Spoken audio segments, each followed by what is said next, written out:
gagawin ay magluluto ako ng curry jackfruit. Ito ay vegetarian guys. So, samahan niyo ako guys at ipakita ko sa inyo kung paano magluto ang aking curry na jackfruit. At ito yung ating langka guys. I-deep fried natin at hanggang ganito deep fried natin. Yan yung main na ating ingredients. At mayroon tayo dito na turmeric, coriander powder, chili powder, at saka yung garam masala.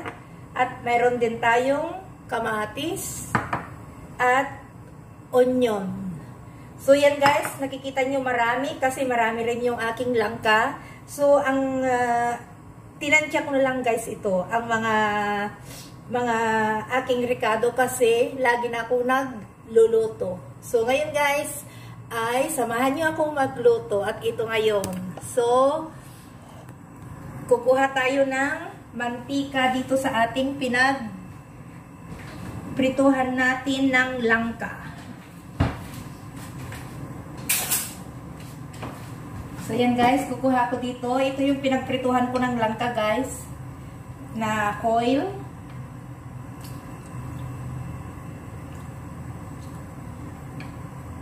Yan, naglagay ako ng 4 tablespoon. At ngayon guys, ay ilalagay natin itong onion.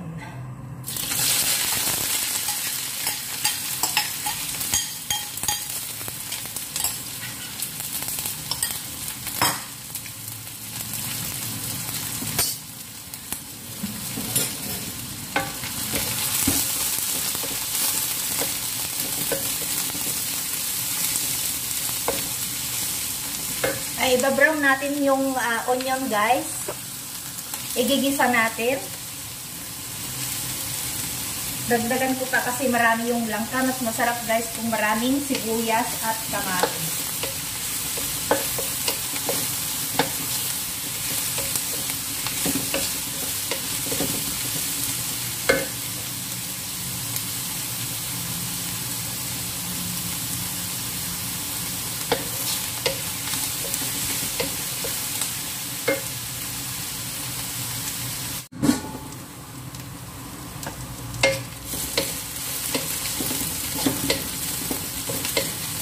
So yan guys, ready na, ilalagay na natin yung ating kamatis.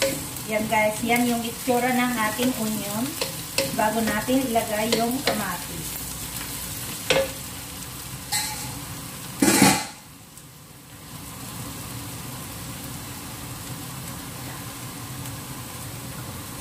Ito na yung kamatis natin guys. Ilagay na natin.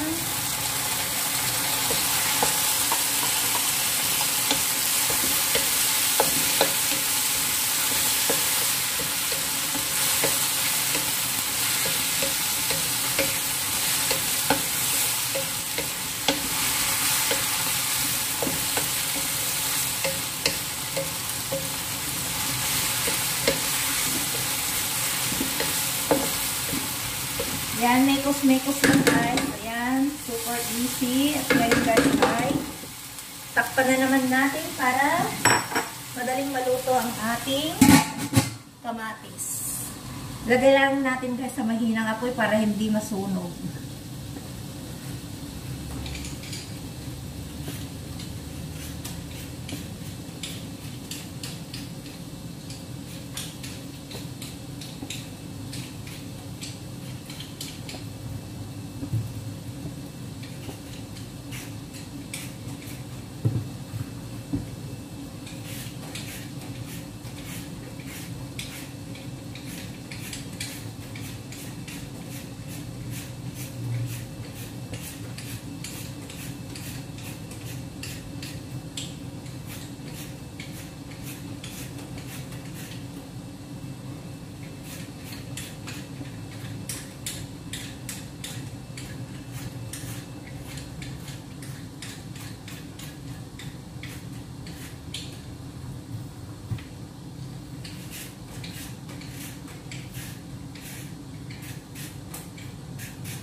So, ngayon guys ay maglalagay tayo ng coriander powder.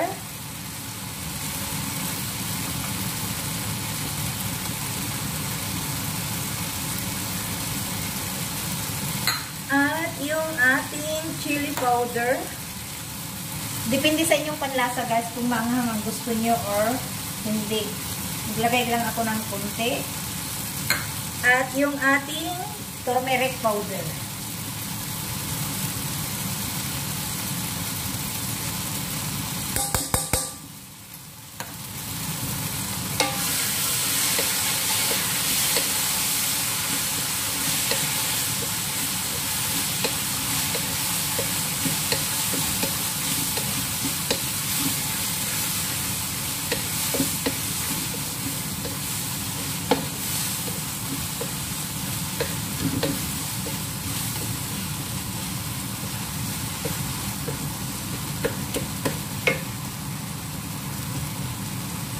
So, ayan guys, halo-haloin lang natin. At ngayon guys, dahil super dami yung ating lulutuin, magdagdag ako ng coriander powder. At yung turmeric din. Nagdagdag ako guys kasi napakarami yung ating lulutuin na langka. Jackfruit. Ayan, lutuin lang ng sandali.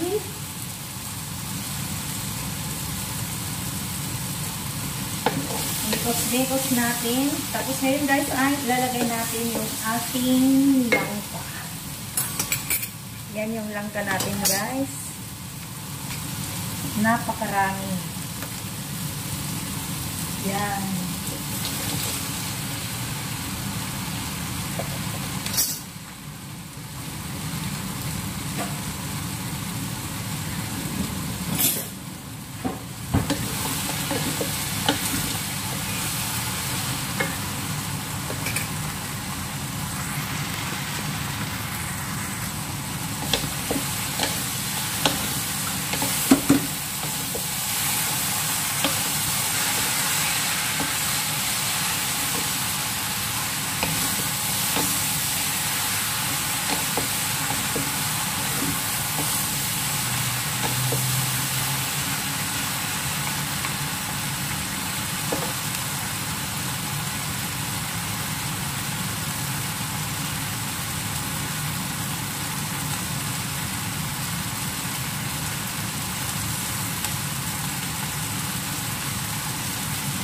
So, ngayon naman guys ay maglagay tayo ng asin.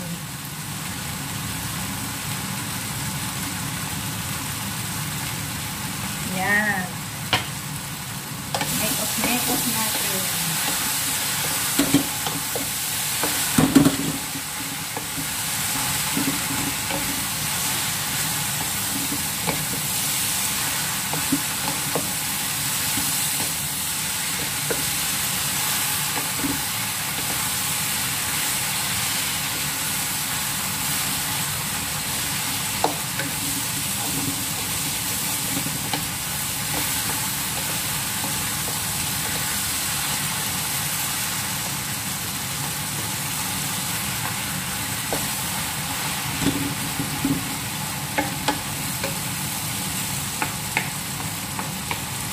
So, yan guys, takpan natin at ilagay natin sa mahinang apoy para hindi madaling masunog.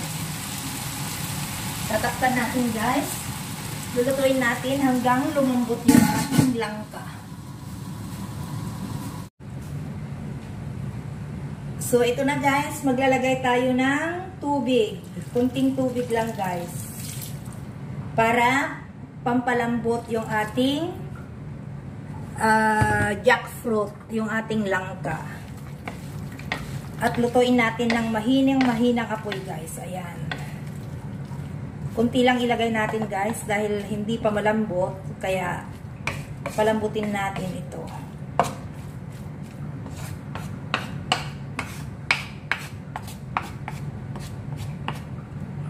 Ayan. Takpan na naman natin guys. At lutuin natin sa mahinang apoy.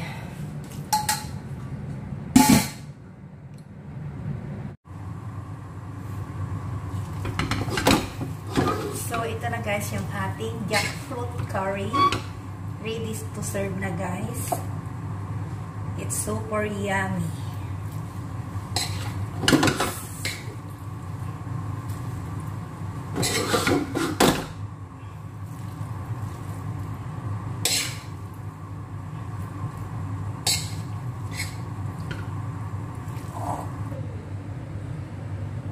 So, yan na guys ang ating jackfruit. Ready to eat na guys.